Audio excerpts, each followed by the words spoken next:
मना नहीं किया है। उन्होंने कहा आप अपनी सिस्टम में एजुकेशन और प्रैक्टिस को जारी रखिए।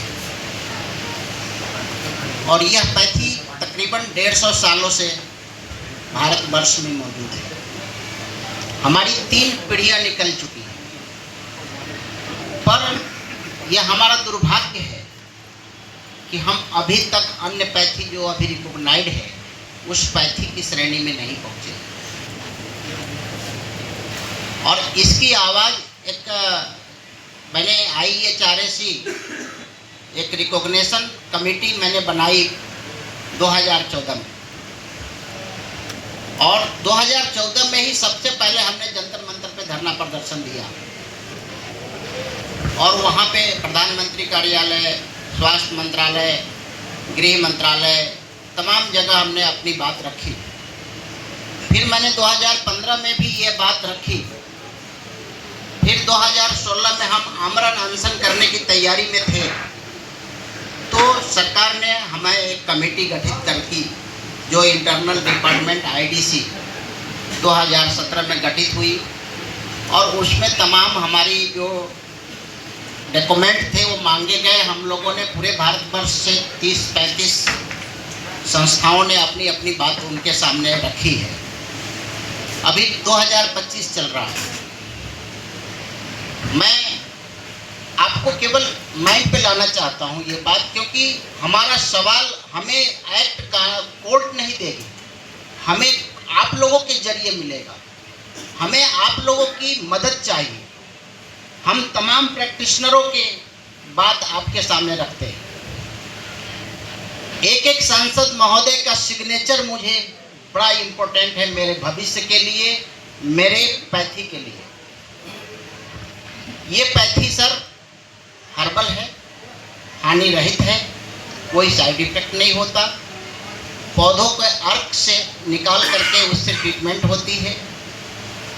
वह भी अर्क जो कहीं भी किसी को नुकसान नहीं पहुंचाता। उससे बड़े बड़े क्रॉनिक पेशेंट, जैसे कई भी बहुत काफ़ी समय से बीमार है, दवा खा रहे हैं, इलाज करा रहे हैं, ठीक नहीं हो रहे हैं, ऐसी जगहों पर एकदम जादू जैसा प्रभाव दिखाता है, जिसके उदाहरण हम तमाम प्रैक्टिशनर भी ले सकते हैं। और इंडिया में इसकी भरी पूरी कहानी पड़ी है। मैं चाहता हूं कि इससे, मैं अहमदाबाद से बिलोंग करता हूं, आप कहेंगे कि सारा रणनीतिक क्षेत्र वहीं बैठी है। मैं वहाँ भी हम गुहार लगा चुके हैं और हम कार्यरत हैं, हम कोशिश कर रहे हैं। अभी दिसंबर में IDC ने अपनी फाइनल रिपोर्ट स्वास्थ्य मंत्रालय को सौंपी है। अभी जगत नड्डा साहब हैं हेल्थ मिनिस्टर, लेकिन ये बात तो तय होगा पार्लियामेंट में। भारत के दोनों सदनों में जब तक ये पास नहीं होता ये लॉ नहीं आएगा।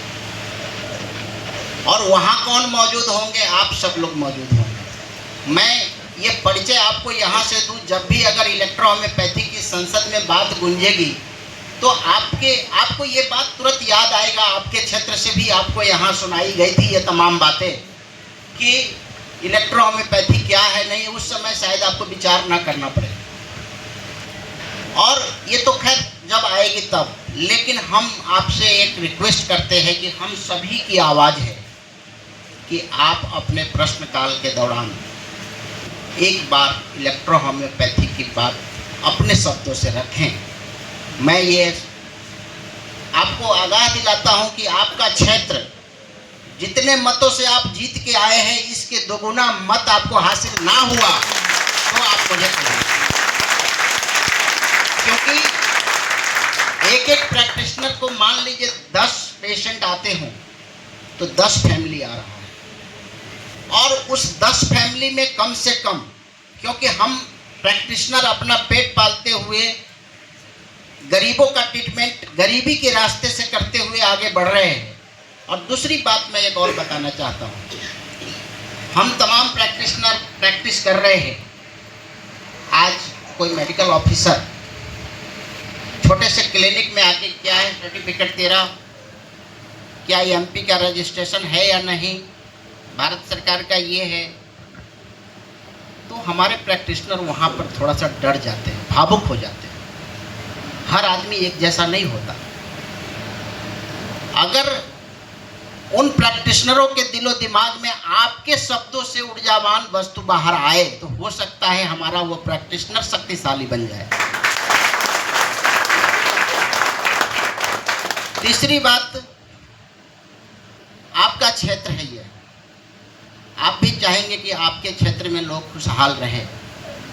आप जनता की सेवा में एक चूक देखना पसंद नहीं करेंगे, बहुत अच्छी बात है, पर क्या जो किसी के सुख दुख का भागीदार बनता है, सुख दुख में काम आता है, अगर वह दुखी होता है तो क्या यहाँ का राजा सुखी हो सकता है? बोलिए, क्या यहाँ का राजा सुखी हो सकता है? नहीं। आप राजा है यहाँ पे, जनता ने चुनकर आपको वोट दिया है। आज वही प्रजा आपसे अपनी बात रखता है और आशा रखता है, आशा करता है, पूर्ण विश्वास करता है कि आप हमारी आवाज को संसद तक लेकर जाएंगे। मैं इसी आशा और विश्वास से